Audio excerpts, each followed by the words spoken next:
So, on my left-hand side, there is Anton Tart, who's my head of delegation. It's Malta's head of delegation. And next to me, there's Scorpion, who is the dancer accompanying me on stage. And I'm obviously Ira. Thank you so much for being here. Everybody's happy to see you. 2002. What kind of memories does that bring back? Oh my God. I was so young and so inexperienced, and yet I think I managed to pull through, and I had, such a pleasant surprise by placing second at the Eurovision Song Contest that year. It's just good memories, really, very good vibes, the same vibes that we have this year. Our delegation is very united, there's a lot of people with a lot of friendly faces that I've worked with before in Malta, so I'm happy to have them here and to have them with me. And it's just all positive, So, yeah. But you see, the Eurovision Song Contest has developed over the years, as all these people know, they've been following it. So what do you think about how big it is become? I think that it's amazing, but it's also a bit daunting at first. In fact, when I reconsidered, taking part in the Eurovision Song Contest again, it was one of the things that made me stop and think, should I do it again?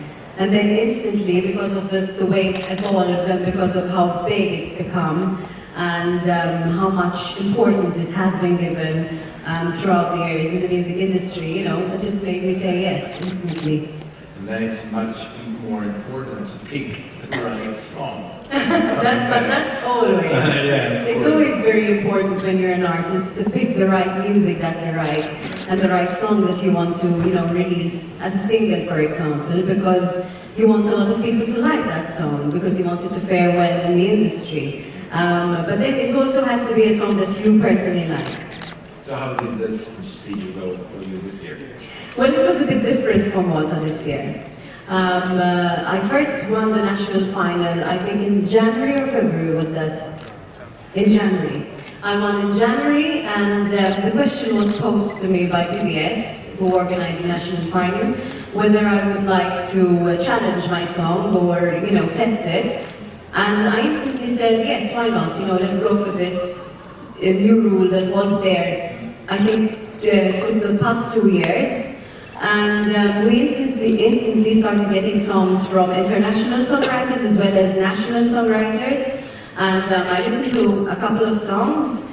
We reached a final selection of 16, which I recorded. And then we had a national jury and an international jury. And then finally the decision was mine after the song was selected. And it happened to be Walk of Water. So you really recorded 16 songs? Yes, that's what I did. Wow, that's a lot. That's a lot. Do we have any questions from the audience? We can start over there with the gentleman in the blue shirt. Stand up, please. Hello, Ira. Hi. This is Fernando Mendes with Radio International. Well, I know that first you will need to complete this Eurovision mission, but I was wondering what your plans were for after this. Is there an album in the making? Can we expect it? For when? And which genres, which style of music is it going to consist of? Okay, so before I decided to take part in the national final, I had already completed writing a full album, which is on hold right now, so I just need to put the finishing touches on it. But with the 16 songs that I've recorded, there's another album good to go as well. So yes, the future plans are definitely to have an album released, possibly by the end of this year. So yes, more music from Ira Losco coming your way. We're bringing back the 80s with a double album. That's right. It was very popular then. Yes, sir, there in the grey shirt. Hi, Ira. Hi. I'm Kevin from the Georgian Public Broadcaster. According to betting odds, you were in the top 6. How does it make you feel? Well, it makes me feel good actually, but I like to place my thoughts on how my show is going to go on that night. So those 3 minutes are crucial for me. Obviously, being favored in the betting odds and being in top 6, gives you more of a fighting spirit. But I don't let that be the direction towards where I put all my energies. I'm going to put my energy solely on my performance on that night, and on making sure that I make my country proud and that I'm really happy on stage and that I make other people feel happy too. Great. Yes, please. Hi, it's Hi. Martijn from the Netherlands. I heard you supported actions against bullying and actions Yes. against to help teenagers prevent from being victim of revenge porn. Yes. Can you tell us how and what you did exactly? Okay, so ever since I participated in the Eurovision Song Contest in 2002, a lot of people in Malta started asking me to visit schools. And I did that voluntarily, I used to go to a school almost every week because I believe that education should always be present in everyone's life. I think it's a very good tool to have. You always have to have a plan B, and that's what I tell younger children always. And when I started going around the school, I thought I had to give a positive message, and one of those positive messages was against bullying, because I do believe that unfortunately during the time in children's lives where they are, growing up and trying to find themselves and be themselves, that unfortunately they get faced with bullying at school. So I decided to take action and to speak out against it. I also had a concert where the majority of schools in Malta attended this concert. There were over 10,000 children in a little arena that we have in Malta, and that was also promoting an anti-bullying campaign. Great. Yes, Alistair, please. Hi, Ira. Hi. Alistair Birch from SBS Radio in Australia. I understand you've been involved in making music for TV commercials. Is that correct? For TV commercials. In the very, very early time in my career, yes, I've done some jingles. Oh, okay. I was going to ask, how is that different from regular TV music? And do you remember your maybe catchiest jingle? I don't know if I remember my catchiest jingle, but I remember that, yes, the first job I was asked to do was write a jingle for a particular campaign, which I won't mention so that I don't mention any, any adverts. But yes, I mean, it's completely different, but it's also fun because you need to get the juice in those few seconds. It's fun to do as well. What kind of feeling is it to be in the viewing room and watching and listening to the song you've been working for a while with now? How was that? It feels amazing. It feels good because it feels like we're reaching a pinnacle, we're reaching the summit now of all the journey, and it feels comfortable. It feels really good. It felt comfortable being on stage, so it feels comfortable to watch myself. Obviously, there are things that can be improved. As always, that's why we have, these rehearsals. But yeah, it feels good. Questions? Gentleman there in the white t-shirt. Hi, Ira, it's Josh here from MovieBlogs.com. Over the past couple of days, we've seen some very technical rehearsals from other countries, and yourself included. How do you think your staging differentiates yourself from the likes of Russia or Armenia or other countries that have technical staging as well? I think that this question should be answered by the technical guy here on the panel, who is Anton. So I'll leave it in his hands. Okay. What we try to achieve with SVT is trying to do something different, trying to do something which was not used before. Obviously, it's very challenging. We need to follow up with SVT because there are issues which need to be solved. But we'll be discussing all this with SVT, but it's very challenging. So challenges bring. It's not easy, but it will be fine. Thank you.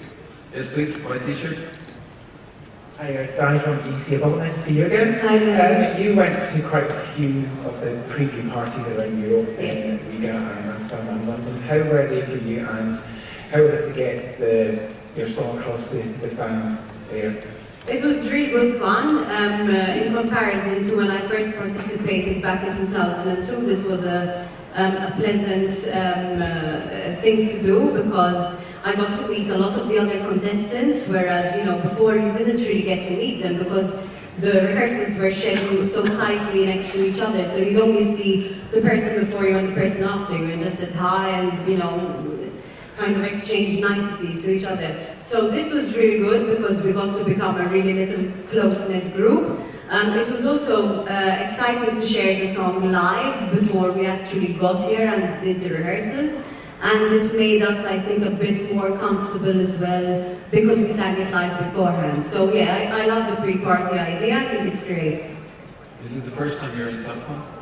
No, actually, it's my third time because I've been here on songwriting missions with Dead Mono and with Marcus Black as well. Yeah. So you can probably give some pointers to these people out here what to see and what to do in Stockholm. Well, unfortunately, when you're songwriting, you don't get to do a lot of sightseeing. It's airport studio. Exactly, and it's indoors for like hours on end. Okay. So I think I would like you, after this press conference, to tell me what I can see in these 15 days. Great. Black t-shirt there in the middle. Hi, JP. Hello, Ira. Hello to Malta. Good to see you again, and welcome back to Eurovision Song Contest. Thank you. Well, first of all, congratulations to a fantastic vocal performance here. Thank you. We saw that here in the press center. You are a well-established artist in Malta and also beyond that. What are your expectations for your career after the Eurovision Song Contest? How can it be helping you?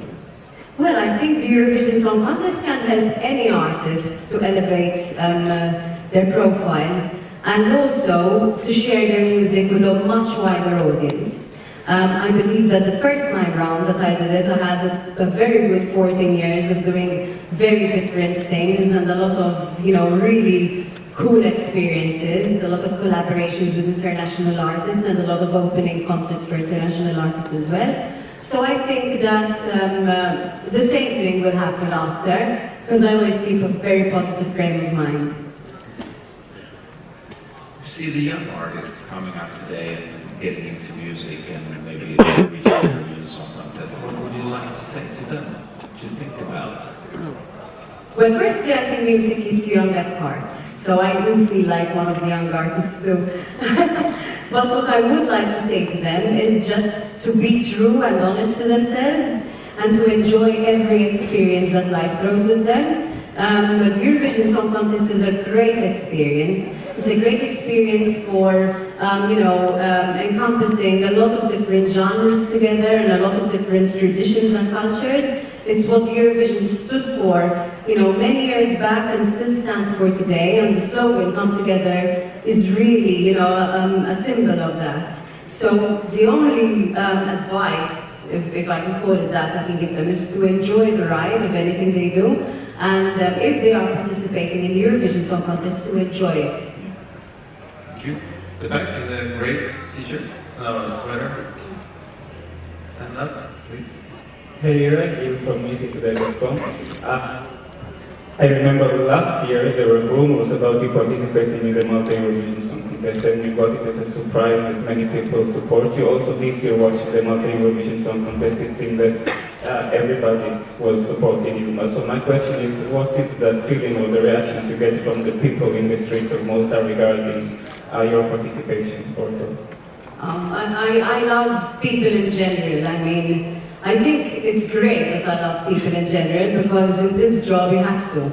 If you don't, I think you would be very an artist that seems to be a bit dishonest. So I love people. So I think that because I love people in Malta especially, but everywhere, I think that I get that love back. So I feel really great to have their support. I've had a lot of personal messages in the past few days and a lot of very good feedback on Facebook. You cannot ever be liked by everyone, but the majority of the people seem to be rooting for me, so I'm very happy about that. Great. In the back there, with the sweater, stand up please. You were, yeah. Hi. Hi. I say I'm Yusuf from Vision Magazine in the UK. I've actually got a question for the delegation. Now Malta is one of the countries that many Eurovision fans want to win. So we can go visit your wonderful island. Now, we know you put on a great junior Eurovision show, and you're going to do it again this year. But I know many supporters here are worried, does Malta have the infrastructure, or the desire, or the buildings, actually hotels, to put on the major Eurovision show? I think as a country, in terms of infrastructure, hotels, for those of you, I see many familiar faces here, have been to Malta a few times. I think the infrastructure is there. I think the willingness is there. So should the occasion arise, I'm sure we can surpass some let's say, technical issues which we might have, but where there's a will, one easily finds a way.